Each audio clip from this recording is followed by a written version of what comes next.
quisiera compartir con ustedes la palabra y algunos de ustedes conocen el pasaje y el texto donde David le pedía a Dios en un momento determinado, en el Salmo 119, lo siguiente: abre mis ojos para que vea las maravillas de tu ley. Y ciertamente en la palabra de Dios hay maravillas a descubrir. Hay verdades que son más valiosas que el oro y son mejores y producen más placer que el buen comer. Y cuando uno descubre uno de esos tesoros, en la medida que uno se sumerge en la palabra, pues uno se siente regocijado, uno se siente gozoso. Y ese ha sido mi caso en mi estudio últimamente en el libro de Segunda de Reyes. Es un libro rico en información sobre los reyes de Israel, sobre los reyes de Judá, que eran las dos porciones en que quedó dividida la nación de Israel, la nación judía, y sobre todo da mucho detalle de la relación de esos reyes con Dios. Pero hay en particular una historia que, al ver lo que enseña esa historia y la forma como está presentada esa historia, cautiva a cualquiera. Y es una historia que se trata de un personaje no judío, o sea, de un gentil, específicamente un general de nombre Naamán, un general sirio. Y esa es una de las razones, la razón por la que esa historia cautiva al lector, es porque presenta la necesidad que nosotros tenemos de Dios de una manera tan clara y fácil, y todos nos podemos sentir identificados con esa historia. Y esa es justamente la razón por la que yo he titulado mi mensaje en el día de hoy: no importa quién seas, necesitas a Dios. Y la historia que, respaldará ese título será precisamente la historia de Naamán, que se encuentra en Segunda de Reyes 5, del 1 al 19. Es una porción un poco larga, pero es la historia y hay que leerla completa para tener el sabor completo, o el sabor, que tiene. Yo quisiera que Dios abriera nuestros ojos en la medida que la leemos, en la medida que la explicamos y que la exponemos, y que las maravillosas verdades que están contenidas en esta historia nos sean claras a nosotros. Así que vamos a orar una vez más por la predicación de la palabra. Señor, delante de ti venimos, y junto con el salmista nosotros te queremos pedir, Señor, que tú abras nuestros ojos a las maravillas de tu palabra. Hay tesoros escondidos, hay vida en tu palabra, Señor. Así que háblanos, instrúyenos, confróntanos, edifícanos. Clarifica nuestra mente, Señor. En la medida que tu palabra sea expuesta, que tu Espíritu haga un trabajo en el corazón profundo que solo Él puede hacer. En tu nombre, Señor, te pedimos estas cosas. Amén y amén. Bueno, pues vayamos a Segunda de Reyes 5 y leamos desde el versículo 1 al versículo 19. Naamán, capitán del ejército del rey de Aram, era un gran hombre delante de su señor y tenido en alta estima, porque por medio de él el Señor había dado la victoria a Aram. También el hombre era un guerrero valiente, pero leproso. Los arameos que habían salido en bandas habían tomado cautiva a una muchacha muy joven de la tierra de Israel, y ella estaba al servicio de la mujer de Naamán. Y ella dijo a su señora: ay, si mi señor estuviera con el profeta que está en Samaria, entonces él lo curaría de su lepra. Entonces Naamán fue y habló a su señor el rey, diciéndole: esto y esto ha dicho la muchacha que es de la tierra de Israel. Y el rey de Aram le dijo: ve ahora y enviaré una carta al rey de Israel.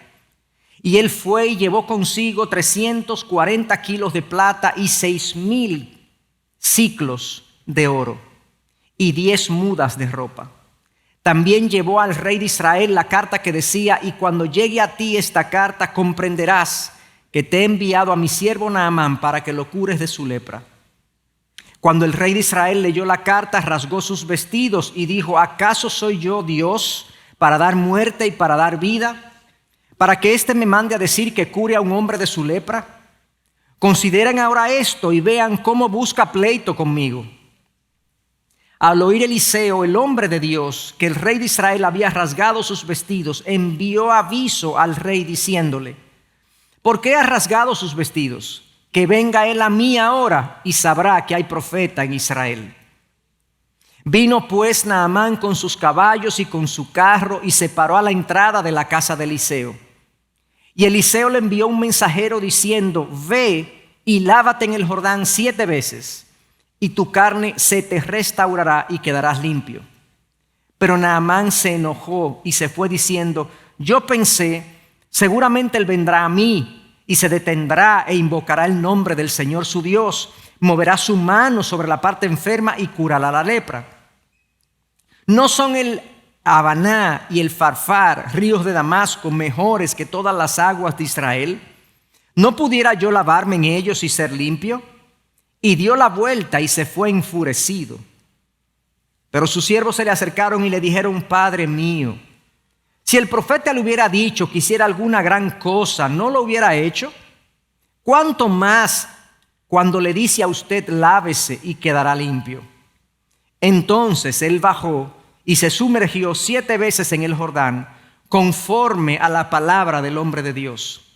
Y su carne se volvió como la carne de un niño y quedó limpio. Cuando regresó al hombre de Dios con toda su compañía, fue y se puso delante de él y le dijo: ahora reconozco que no hay Dios en toda la tierra sino en Israel. Les ruego pues que reciba ahora un presente de su siervo. Pero él respondió: vive el Señor delante de quien estoy, que no aceptaré nada. Y Naamán le insistió para que lo recibiera, pero él rehusó. Y Naamán dijo: pues si no, les ruego que de esta tierra se le dé a su siervo la carga de un par de mulos, porque su siervo ya no ofrecerá holocausto ni sacrificará a otros dioses, sino al Señor. Que el Señor perdone a su siervo en esto. Cuando mi Señor entra en el templo de Rimón para adorar allí y se apoye en mi mano, y yo me incline en el templo de Rimón cuando tenga que adorar allí, que el Señor perdone a su siervo por esto. Y él le dijo: vete en paz. Y se alejó de él a cierta distancia. Qué historia tan interesante, tan curiosa, tan llamativa, y como yo dije al principio, que habla tanto de la necesidad que todos tenemos de Dios. Claramente lo primero que vemos en la historia es la descripción del personaje de Naamán. Esto no es un personaje ficticio, es un personaje real. Esto está narrado en la historia. Y lo primero que se hace es que nos presentan las credenciales de Naamán. Se nos habla de su poder, capitán o general, que es lo mismo, del ejército de Aram. Aram es lo que corresponde a lo que hoy es Siria. Este es un general sirio. Se nos habla no solamente de su poder, se nos habla de sus relaciones. Se nos dice que era un hombre, un gran hombre delante de su señor, el rey de Siria, y tenido en alta estima. Diríamos en dominicano, ¿verdad? El hombre estaba bien pegado. Se nos habla de su poder, de sus relaciones, de sus logros, porque por medio de él, el Señor había dado la victoria a Aram, a Siria. Era un hombre exitoso que había logrado grandes cosas en su carrera militar. No pasen por alto el detalle que la Biblia le atribuye a la victoria de Naamán, que es de Dios. Dios, el Señor, le dio a Naamán la victoria para Siria. Y nos habla de su carácter también. Era un guerrero valiente. Entonces era un hombre poderoso, era un hombre muy conectado, era un hombre que había logrado mucho y era un hombre con un carácter probado. Y luego de describir con todas estas pompas a este personaje, como en una cadencia hacia abajo dice: pero a pesar de todo eso, pero leproso. Tenía una condición que todo lo que él había logrado y sido no no le valía para superar esa condición. El pero precisamente parece resaltar eso, parece resaltar el hecho de que aún con todo el poder que Naamán tenía, con todas las relaciones que tenía a las más altas esferas, aún con todos sus admirados logros, era un hombre frágil que enfrentaba un enemigo que él no podía vencer. Y ante la lepra, Naamán era un hombre pequeño, se sentía impotente y desvalido. Y es hasta cierto punto, de cierta manera, la realidad de todos nosotros. Aún los que no sufrimos de lepra, porque la mayoría, yo diría, ninguno aquí sufre de lepra, y disfrutamos de salud, pero a pesar de todo lo que hayamos podido lograr, a pesar de todo lo que hayamos podido avanzar o acumular, independientemente de qué tan conectados estemos, aún hayamos logrado todo lo que este mundo considere valioso, hay una condición de la que todos padecemos, y es el pecado. Al igual que Naamán, que había logrado todo, todos pudiéramos poner en nuestra propia descripción, pero leprosos. Y el pecado, hermanos, así como la lepra, se adhiere a los tejidos del alma y se esparce por nuestro corazón, por nuestra mente. Y a menos que Dios intervenga, eso nos conducirá a la condenación. Así como la lepra conduciría a Naamán a la muerte de Dios no intervenir.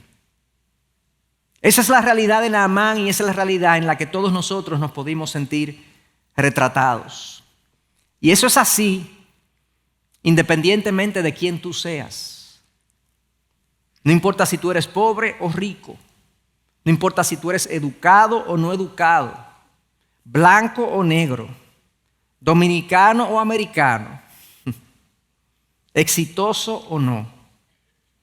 Todo ser humano, absolutamente todo ser humano, sin excepción, al igual que Naamán, necesita desesperadamente la intervención de Dios en su vida.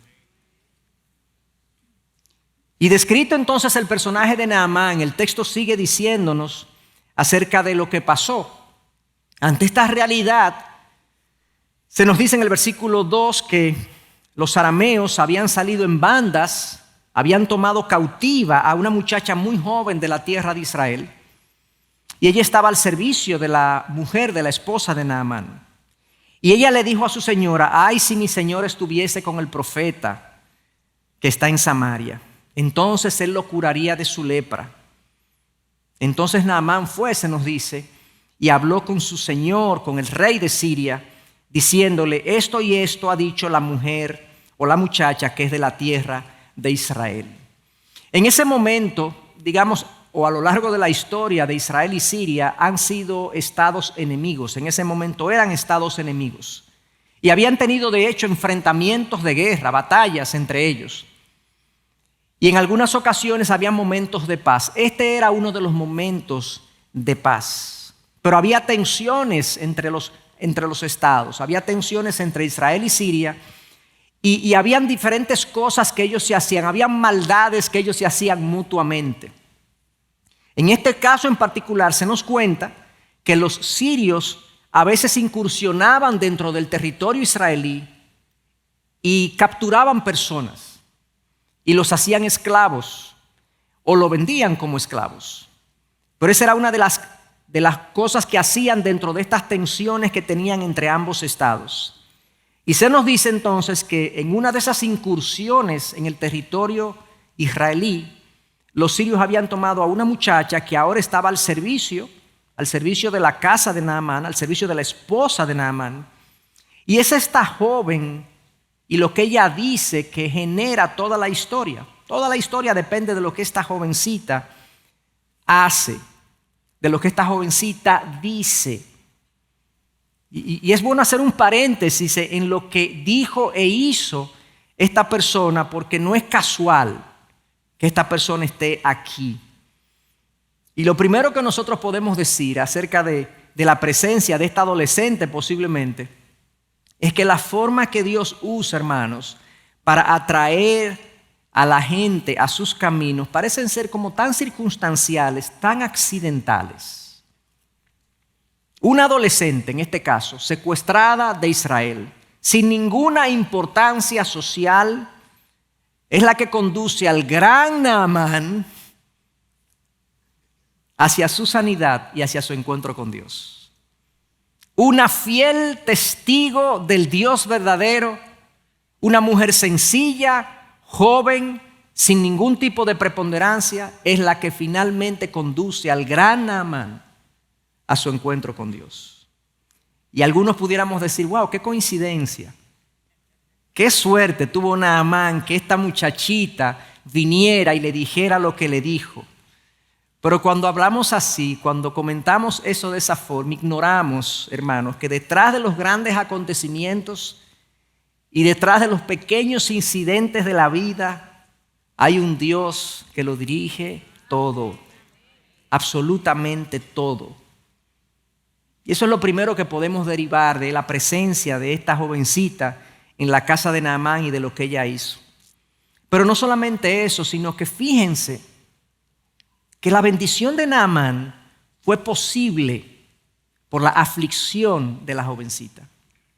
La bendición de Naamán fue posible gracias al doloroso secuestro de esta jovencita. De no haber sido secuestrada, Naamán no habría escuchado del Dios verdadero, no habría escuchado de su posible sanidad, no habría escuchado de que Dios podría tener una relación con él. La desdicha de esta joven produjo la bendición del general sirio. Y uno pudiera exclamar aquí, wow, qué grande es la sabiduría de Dios. Qué grande es la sabiduría de Dios. El autor del Davis decía sobre esto: con frecuencia las personas son conducidas al reino de Dios a un alto costo para otras personas.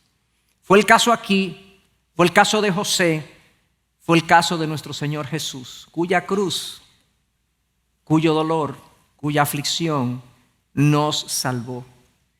Y hermano, nosotros podemos estar seguros que nuestras desdichas, nuestros dolores, nuestras aflicciones no son arbitrarias. Son situaciones que Dios usa como parte de su plan soberano, en ocasiones para atraer gente a Él, en otras ocasiones para transformar nuestros corazones. Y eso es lo segundo que podemos decir. Pero hay un tercer aspecto de la presencia de esta jovencita, de lo que ella hizo, que a mí me llama la atención, que me genera mucha curiosidad. ¿Por qué creemos nosotros que Naamán le puso caso a esta adolescente? O sea, Naamán, con todo lo que sabía, con todo lo que conocía, con el acceso que tenía quizás a los mejores médicos de la época, si es que había médicos como tal. Y escucha el consejo de una jovencita, esclava, israelí, o sea, parte de la nación enemiga. Y aquí me auxilio de una cita que me pareció muy aguda, de este autor, Hampton Cately, que dice: después de todo, ¿qué podría saber un esclavo?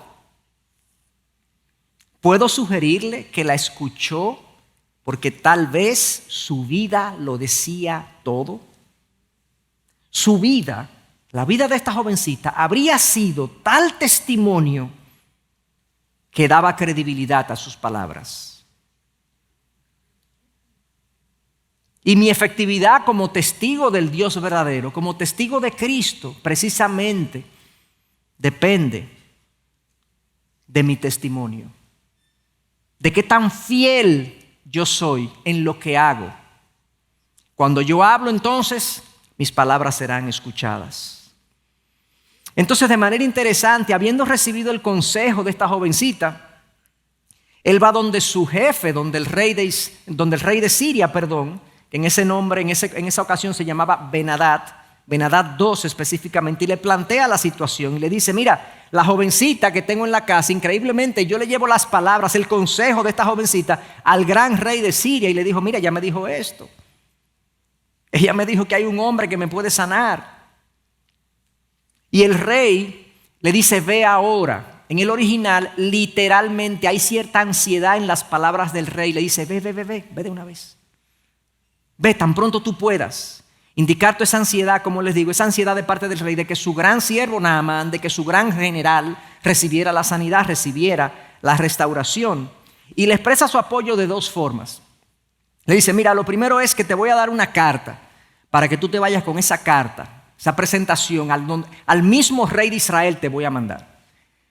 Y no solamente eso, te voy a dar recursos para que tú resuelvas lo que tengas que resolver. Le dice que, y le otorga y le entrega 340 kilos de plata y 68.4 kilos de oro. Yo nada más calculé el valor del oro, el de la plata no lo calculé, pero el valor del oro son aproximadamente a dinero de hoy 4.5 millones de dólares.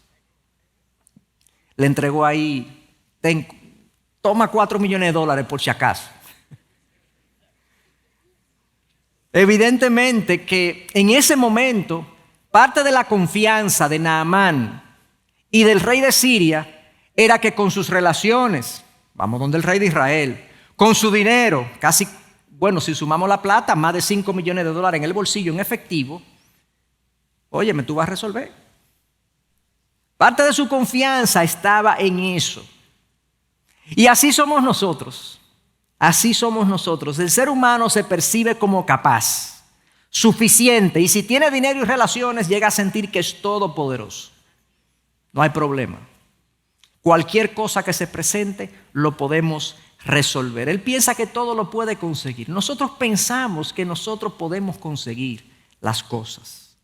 Pero hay situaciones, hermanos y amigos, en las que nosotros no podemos hacer nada. Sobre todo cuando consideramos nuestra condición espiritual delante de Dios. Naamán, con todo el dinero y todas las relaciones que tenía, eso era absolutamente incapaz de cambiar su condición de lepra. Y de la misma manera nosotros delante de Dios no hay forma. Todos somos iguales, somos pecadores, necesitados de su misericordia, necesitados de su gracia y de su perdón. Y no hay posición ni dinero que compre eso, hermanos. Dicho esto, entonces, Naamán recibe de parte de su rey la recomendación, recibe el dinero y sale para Israel. Eran aproximadamente unos 60 a 100 kilómetros de distancia.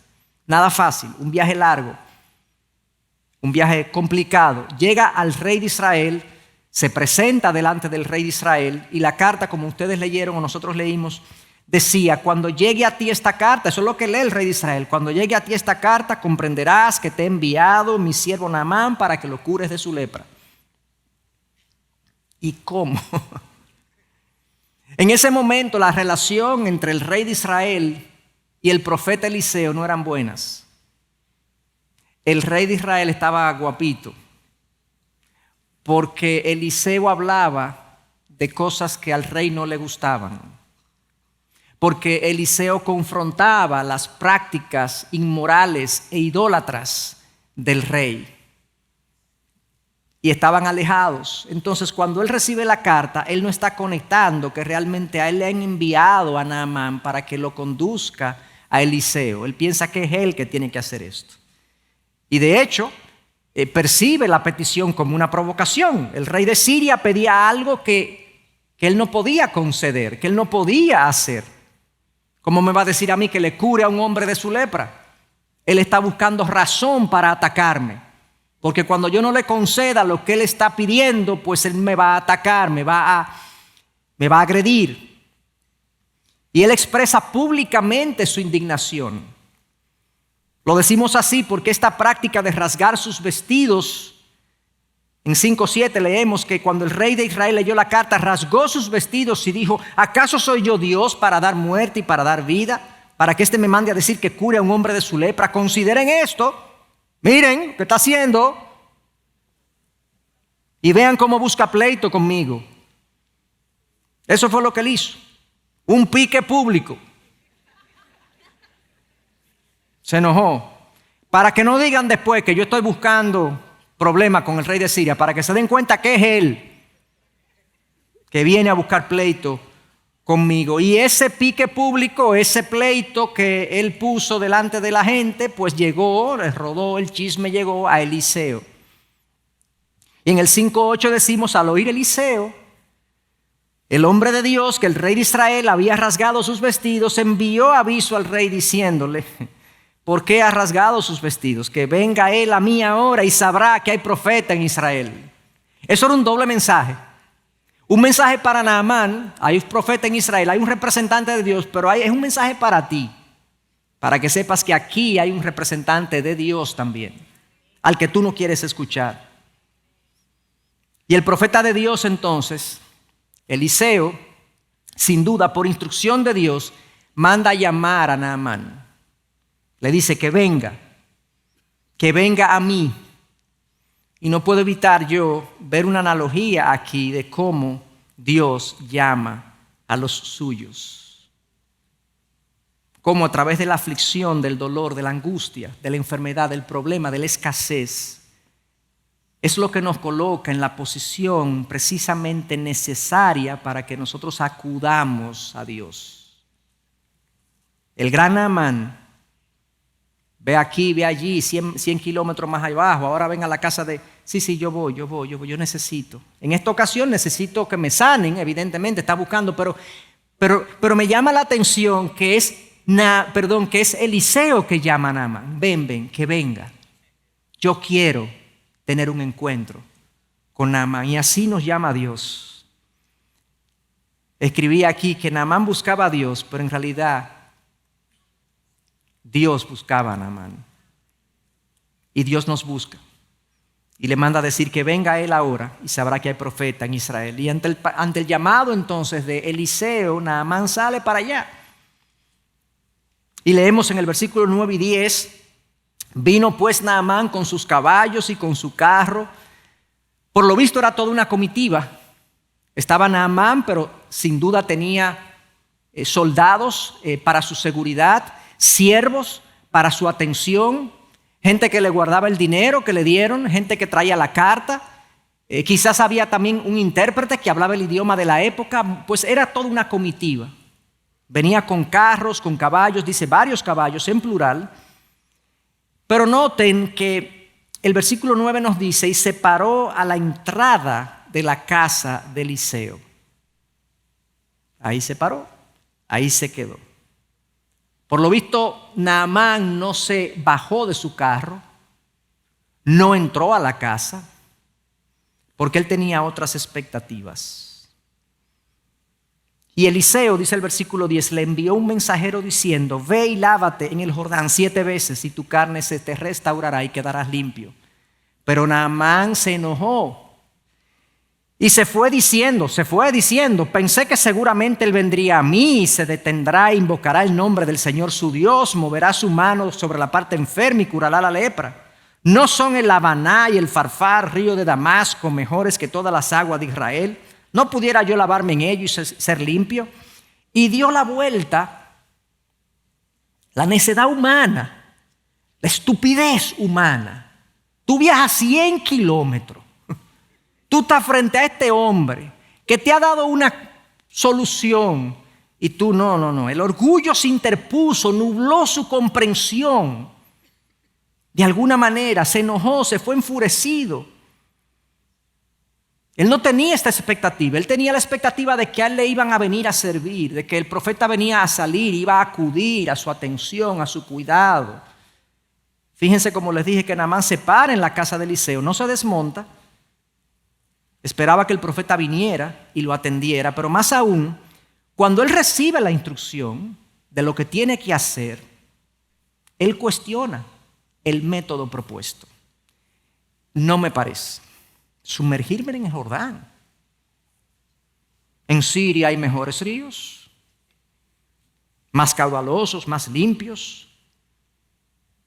Naamán quería que Dios interviniera, pero en sus términos. Él necesitaba a Dios, pero sí, Dios, si tú vas a lidiar conmigo es como yo entiendo. Es en el río que yo quiero. Y es típico del corazón humano. Somos muy grandes para Dios actuar en nosotros, para Dios trabajar con nosotros.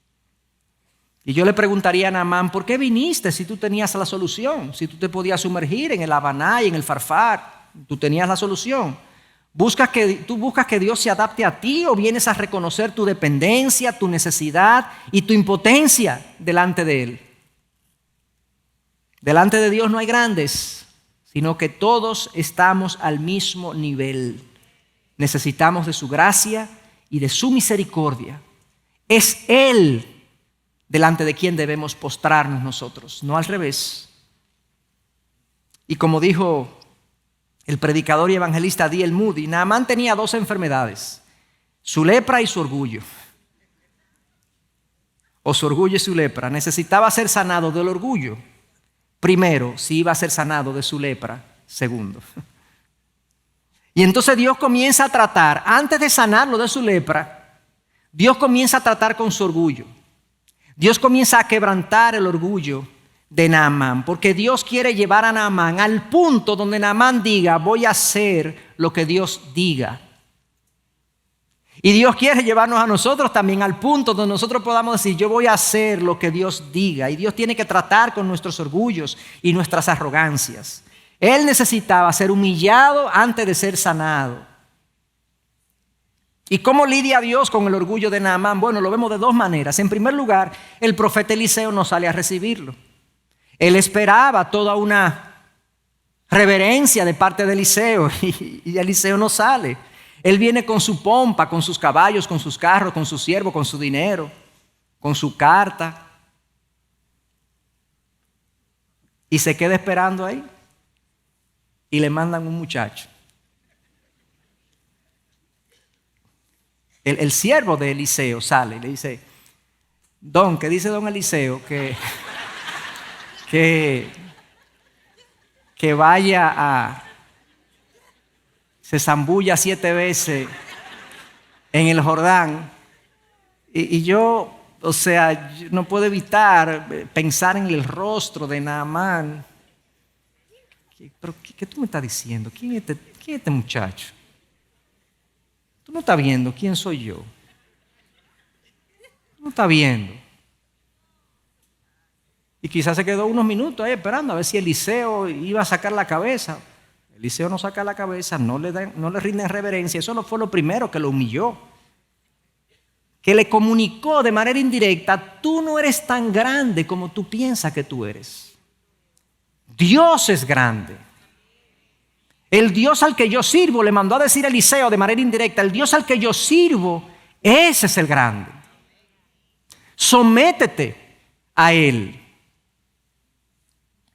Pero la segunda forma en la que Dios quebranta el orgullo de Naamán, son las instrucciones mismas.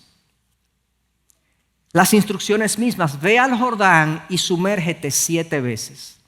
40 kilómetros de distancia había entre ese lugar y el Jordán. El punto más cercano del Jordán estaba a 40 kilómetros. Ve allá, mansito, sumérgete 7 veces. En el Jordán era un río relativamente pequeño comparado con los ríos de Damasco, con los ríos sirios. Pero además de eso era un río, todas las fuentes que consulté, era un río muy lodoso, muy sucio. Y Naamán entonces recibe esta instrucción y lo primero pero hay mejores ríos donde yo me puedo bañar. Pero hermanos, la fe demanda confianza y el que confía obedece. Entonces el seguir las instrucciones de Dios, en este caso para Naamán, era una prueba para ver si Naamán iba a confiar en el método divino. Si iba a poner su fe en el método divino. Ante esta situación, entonces, su reacción fue, como ustedes vieron, de resistencia, de rechazo. Se dio la vuelta y se fue. Dice que se fue enfurecido. ¿Qué estaría pensando Naamán en su mente? Pensando quizás, pero mira esta estupidez. Mira esta estupidez, esta ridiculez de este profeta irrespetuoso. Es un insulto. Su orgullo se seguía interponiendo entre Dios y Naamán. Su autopercepción de grandeza se seguía interponiendo. No había entendido lo desesperado de su condición. Él no había entendido quizás del todo que es que a menos que Dios intervenga, yo no puedo lidiar con mi lepra. No había llegado al punto del quebrantamiento y se seguía resistiendo a la prescripción de Dios, al consejo de Dios, a obedecer a Dios. Y lo que Dios le propuso le parecía ilógico. Y alguien decía sobre este incidente: no creo que esté espiritualizando al señalar que las quejas de Naamán son las mismas objeciones que muchas personas le hacen al Evangelio. Lo primero, no le gustó la humillación. Y el Evangelio nos humilla, porque te dice a ti y a mí, no importa quién tú seas, no importa lo que tú hayas logrado, no importa lo bien que te veas, lo mucho que tengas, no importa tus relaciones, tú y yo somos pecadores, leprosos espirituales. Y eso es humillante. Sí, el Evangelio es humillante. Y a Naamán no le gustó la humillación. Pero a Naamán tampoco le gustó la sencillez del Evangelio. Sumérgete 7 veces. Yo vine aquí para esto. El Evangelio es sencillo. Arrepiéntete y ven a Cristo. Pero el hombre, en su intento y en su idea de salvarse a sí mismo, quiere buscar un método más elaborado. O sea que yo no tengo que hacer nada. Arrepentirme y venir a Cristo. Bueno, sí, eso tiene una serie de implicaciones, pero la entrada al reino de los cielos y la limpieza de nuestra lepra espiritual es tan sencillo como arrepentirme de corazón y venir a Cristo como Señor. Pero a él no le pareció esto. Pero además de eso, a Naamán tampoco le gustó la estrechez de la recomendación en el Jordán. Pero hay otros ríos.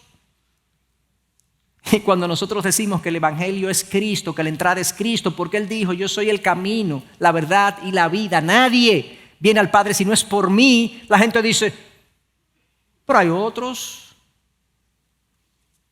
Son las mismas objeciones que Naamán le puso a la recomendación o a la prescripción de Eliseo. El corazón humano no ha cambiado en nada. Queremos a Dios, queremos sus bendiciones, pero no queremos venir a Él en sus términos. No queremos una relación que implique sumisión y obediencia. Ahora, gracias a Dios, valga la redundancia, que Naamán tenía siervos que por lo visto eran más sensatos que él, porque eran más humildes, porque el orgullo ciega. Tuvieron más sensatez que él. Y miren lo que dice el versículo 13 de Segunda de Reyes 5. Pero sus siervos se le acercaron y le dijeron: pero Padre mío, si el profeta le hubiese dicho que hiciera alguna gran cosa, no lo hubiese hecho. ¿Cuánto más cuando le dice: lávate, lávese y quedará limpio? Y Naamán escuchó. Entonces él bajó y se sumergió 7 veces en el Jordán, conforme a la palabra del hombre de Dios, y su carne se volvió como la carne de un niño y quedó limpio. Yo quisiera como darle aquí cierto crédito a Naamán, porque ya lo hemos atacado mucho, ¿verdad? Hay que darle cierto crédito a Naamán. Él no hizo lo que el profeta le dijo, por lo menos cuando se lo mandaron a decir con el siervo del profeta. Pero él le hizo caso a la jovencita y le hizo caso a sus siervos. Era complicado el hombre, porque él no le hace caso al profeta, pero le hace caso a gente que no tenía peso, por así decirlo. Pero finalmente Naamán se humilla ante la instrucción del profeta y va al Jordán y ejercita su fe. O sea, ejercita su fe en el viaje de 40 kilómetros y ejercita su fe al sumergirse 7 veces. Piensen y imaginen y figúrense qué pasaría en la mente de un hombre que está una vez. Yo me imagino, no sé dónde tenía la lepra, por lo visto era algo localizado, porque él dice que él esperaba que el profeta saliera y colocara su mano en la parte afectada. Entonces era algo localizado. Quizás Naamán se quitó su su ropaje, se sumergió en el Jordán y veía, ¿verdad? 1, nada. 2, nada. 3, nada. No, esto no va a funcionar, esto es un disparate. 4, nada. Yo sabía. Esto no es el sumergirse 7 veces era un ejercicio de fe y de confianza. Y lo tuvo que hacer. Y 7.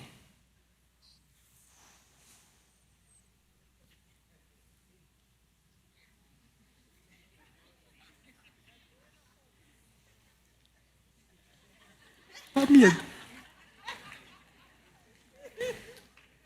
Santo Dios. Wow. Wow. Solo Dios. Solo en Israel hay Dios. Wow. Increíble.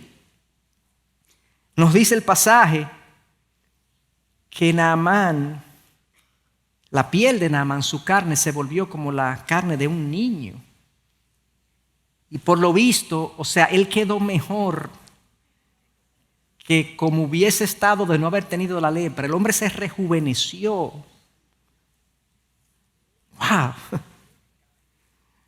Entonces la curación de Naamán, hermanos, claro está, no fue la calidad del agua del Jordán.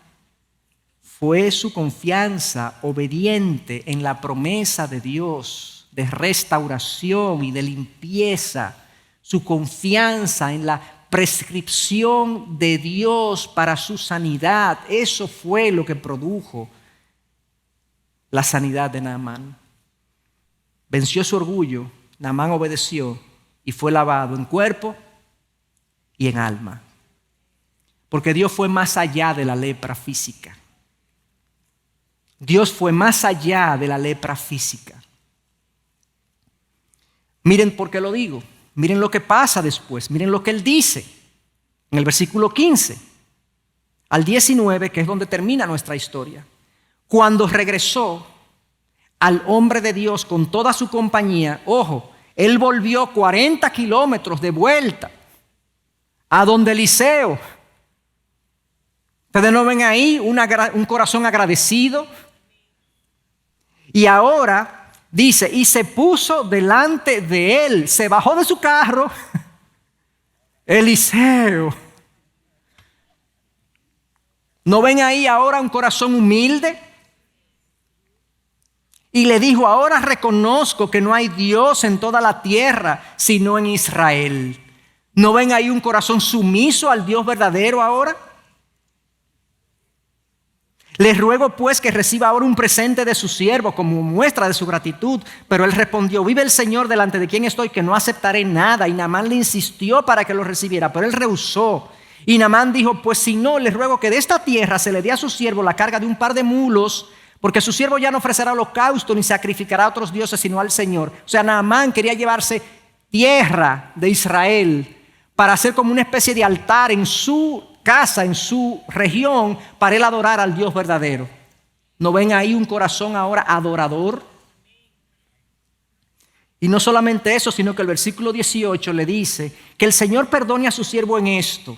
Oye, él se está anticipando que cuando él vuelva a su posición de general de los ejércitos de Siria, en ocasiones él va a tener que ir al templo de Rimón, que era el dios sirio, y va a tener que acompañar a su rey. Dice, yo voy a tener que hacer ahí algunas cuestiones, pero que Dios me perdone por eso. Convicción de pecado. O sea, vemos un hombre ahora que sale de las aguas del Jordán, agradecido, humilde, sometido a Dios, adorador y con convicción de pecado. O sea, Dios limpió a Naamán de su lepra física, pero lo limpió de su lepra espiritual. Dios cambió a Naamán por completo. Y yo creo, hermanos, que la aplicación de esta historia para nosotros es muy evidente.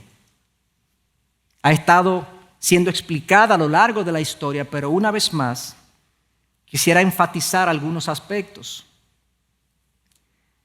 Querramos o no aceptarlo o admitirlo, nosotros padecemos de una enfermedad, estamos enfermos. No es un padecimiento físico, pero es uno espiritual. Es el pecado, la lepra del alma. Y es algo serio. Es algo con lo que nosotros no podemos lidiar, que nosotros no podemos resolver. Es algo incurable y permanente. En el caso de Naamán, él no tenía opciones. Él estaba tan sin opciones que optó por escuchar el consejo de una persona a la que no se le escucha el consejo. Estaba desesperado. Él iría a donde tendría que ir a lidiar con su condición. Y ojalá todos tengamos la determinación de escuchar el consejo y de ir donde tengamos que ir a tratar con nuestra condición espiritual. Hermanos, solo uno tiene la solución a nuestra condición espiritual. Y no es un médico, no es un psicólogo, no es un psiquiatra, no es un coach, es Cristo. Es ahí donde nosotros podemos lidiar con nuestra condición espiritual. El Señor dice en Isaías 1:18, vengan ahora y razonemos, dice el Señor. Aunque sus pecados sean como la grana, como la nieve, serán emblanquecidos. Y aunque sean rojos como el carmesí, como la blanca lana, quedarán. Y es mi oración que aquellos que no han acudido todavía a Dios para la sanidad de su lepra espiritual, de su pecado, lo hagan con prontitud y gratitud, con sentido de urgencia. Que hoy puedan sumergirse en el río de gracia y de perdón que Dios nos ofrece. Que desechemos el orgullo que cuestiona, que critica, que rechaza el método divino. Y digamos, sí, yo me voy a sumergir tantas veces como necesite sumergirme en la gracia de Dios. Y esa gracia ha sido posible, ese caudal, por así decirlo, ha sido posible porque Cristo vertió su sangre por nosotros. Y es su sangre derramada en la cruz, ese manantial de su sangre derramada en la cruz, que nos permite a nosotros ser sanados de la lepra espiritual. A Él la gloria por siempre. Señor, en ti esperamos. Señor, como Naamán, nosotros te vemos a ti como el único que puede sanar, resolver, quebrar el poder del pecado en nuestros corazones. Señor, pero a veces nuestros orgullos, nuestras arrogancias, nuestras rebeldías se interponen entre la solución que tú nos das y nuestra sanidad. Yo quiero pedirte, Dios, que tú quebrantes, como así lo hiciste con Naamán, que tú quebrantes el orgullo humano en mi corazón, en nuestros corazones.